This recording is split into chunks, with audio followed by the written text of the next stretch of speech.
coming up on Hoosier Sports Night. We sit down with one of women's basketball's newest stars. And baseball tees up for another eventful season. This is Hoosier Sports Night.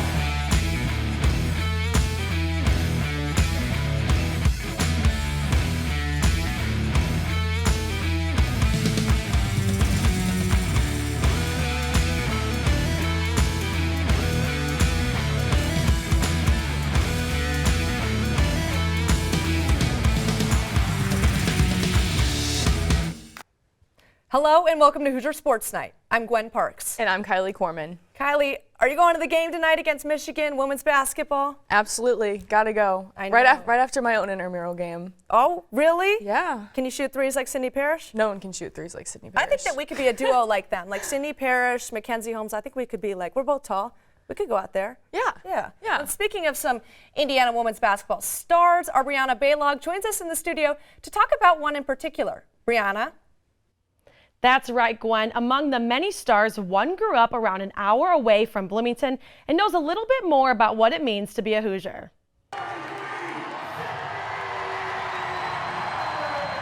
A familiar face in the state of Indiana is a new face to the Indiana women's basketball roster. Junior guard Sydney Parrish is from Fishers, Indiana, and has grown up around the sport with family ties to Indiana schools. Both my parents played college basketball. My dad played at Ball State and my mom played at Valparaiso, so both Indiana schools. My whole family are basketball fans. My grandpa played at Butler, another Indiana school, so just kind of growing up in a basketball family drove me to play at a young age, and I just fell in love with it. Parrish played 2 seasons at Oregon, and once she entered the transfer portal, Indiana was an easy choice. It was kind of a no-brainer. I was talking to other schools, but I just kept comparing it to Indiana, and I just committed as soon as I could.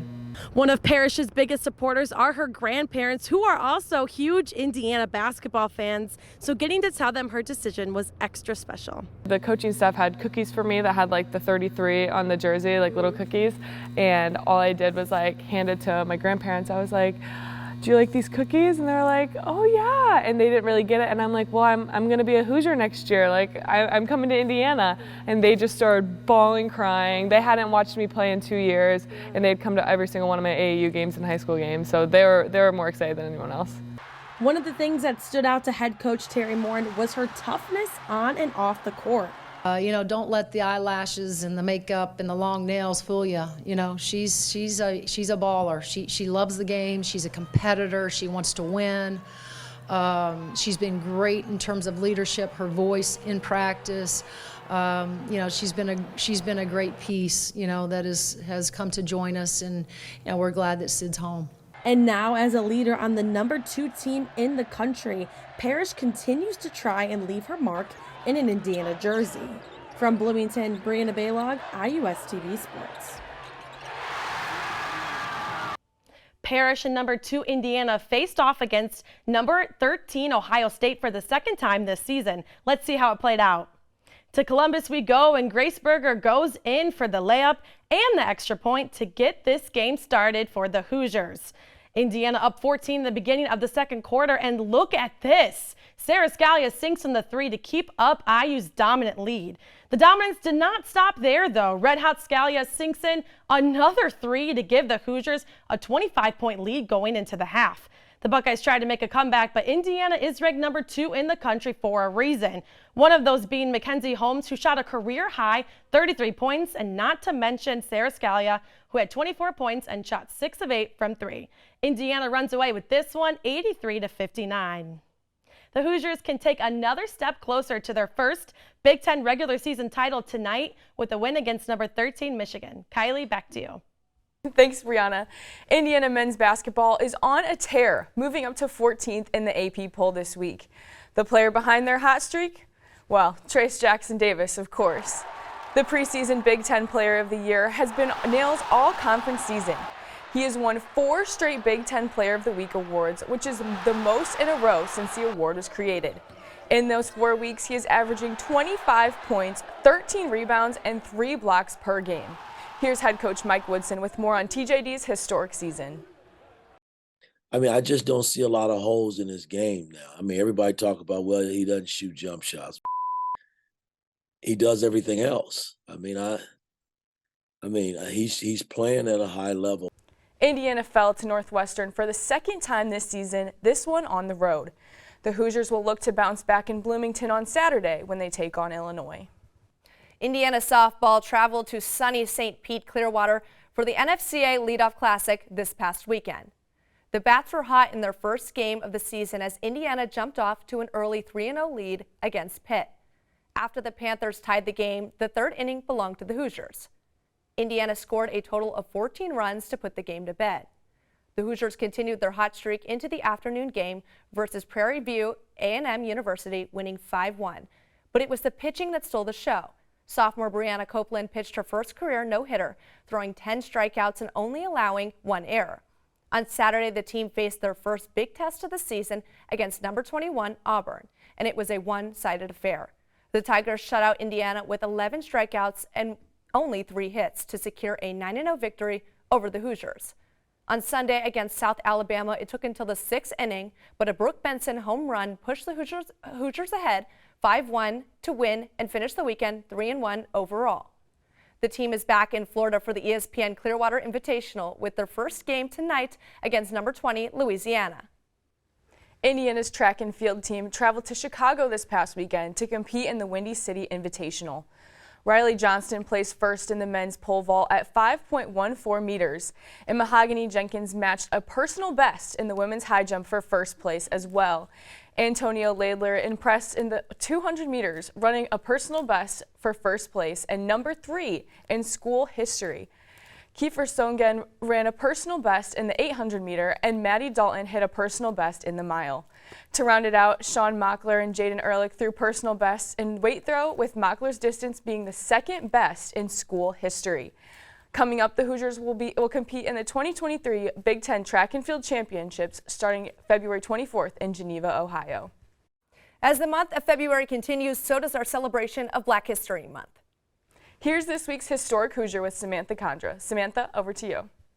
Thanks, Kylie and Gwen. This week's Historic Hoosier is none other than Indiana swimming star Jen Christie.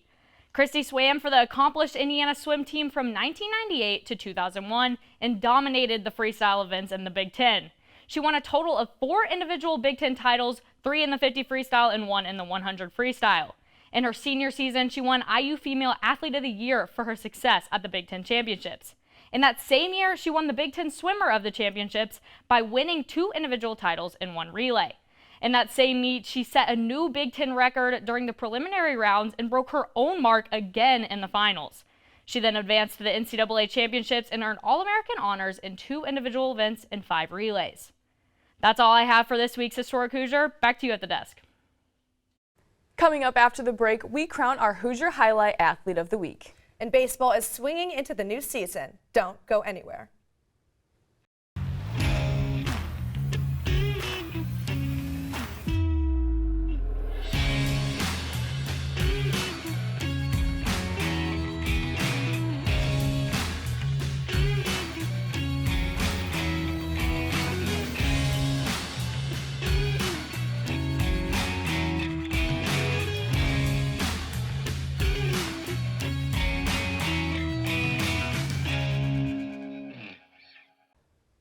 Welcome back to Hoosier Sports Night.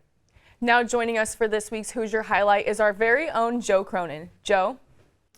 Thanks, Kylie and Gwen. The missing ingredient was the phrase Indiana women's basketball head coach Terry Morin used to describe this week's Hoosier Highlight, Sarah Scalia. The transfer from Minnesota is coming off a season-high 24 points on 6 made three-pointers in the Hoosiers' beatdown of the number 13-ranked Ohio State Buckeyes. Since joining this stacked Hoosier squad, it hasn't been an easy transition for Scalia to get in her groove as she was shooting sub 30% from deep in the month of January. However, Hoosier teammate Mackenzie Holmes expressed how Scalia has always had that clip from downtown as she is 7th all-time in made three-pointers at her 3 years at Minnesota. With support from both the coaches and the team, there's a visible growth in confidence for the sharpshooter. Scalia is shooting 62% from beyond the arc in the last 5 games for the Hoosiers. Sarah Scalia's growth has added another layer to a Hoosiers team that's looked nearly unstoppable as they look to get a baker's dozen in win streak as they take on the Michigan Wolverines. That's going to be all for this week's Hoosier Highlight. Gwen, back to you. Thanks, Joe. Baseball season has arrived as the Hoosiers travel to Auburn for their first series of the spring. Our Kelsey Dennehy has more on what to expect from Indiana this season. After an up-and-down 2022 season that peaked in a Big Ten tournament overtime loss to Maryland, Indiana baseball aims to find more consistency right off the bat. I think that we're a pretty consistent offense, and we got a lot of experience. We got a lot of older guys like Phil Glesser, great role model, great leader for the team.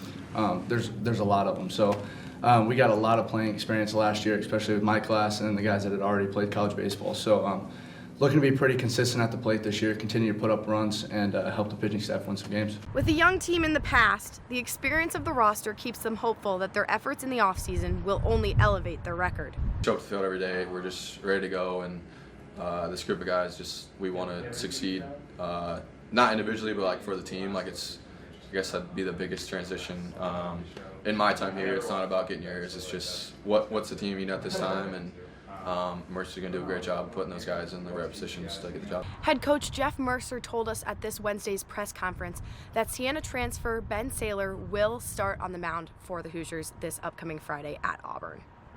The Hoosiers continue to find great value in their seasonal tradition of starting off against some of college baseball's toughest opponents. Okay. And so what I hope to gain from that would be is a lot of experience, a lot of confidence, knowing that you can go and compete in those environments, and then preparation for what we have to do to adjust to be able to go and have a really successful campaign for the rest of the season. And we'll have a chance to do that in the first couple of weeks. And the more you do it, just like with anything else, the more you do it, the more you go play those things, the more normal it becomes, the more normalized it is, and that becomes just the standard and the expectation. And then you just don't know any different. The Hoosiers will face off against the Auburn Tigers in Auburn this Friday, Saturday, and Sunday to kick off what is expected to be a season of improvement.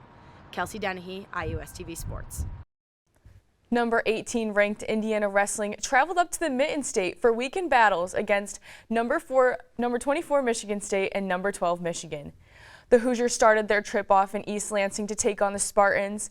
A fall in the 184-pound class and a technical fall in the 197-pound class secured the win for the Spartans 20-16 over the Hoosiers. The Hoosiers then traveled to Ann Arbor to take on the Wolverines for another Big Ten ranked matchup. Indiana got off to a fast start when DJ Washington got a fall on Max Mailer in 2 minutes and 52 seconds. But IU came up short, losing 23-18. The Hoosiers finished their Big Ten regular season with a 3-5 record and are back on the mats next against Chattanooga on Sunday. The Indiana men's tennis team played a doubleheader against the University of Southern Indiana last Sunday. Our Ben Polanski has more. Due to some schedule changes, the Indiana men's tennis team faced the University of Southern Indiana twice here on Sunday at the IU Tennis Center.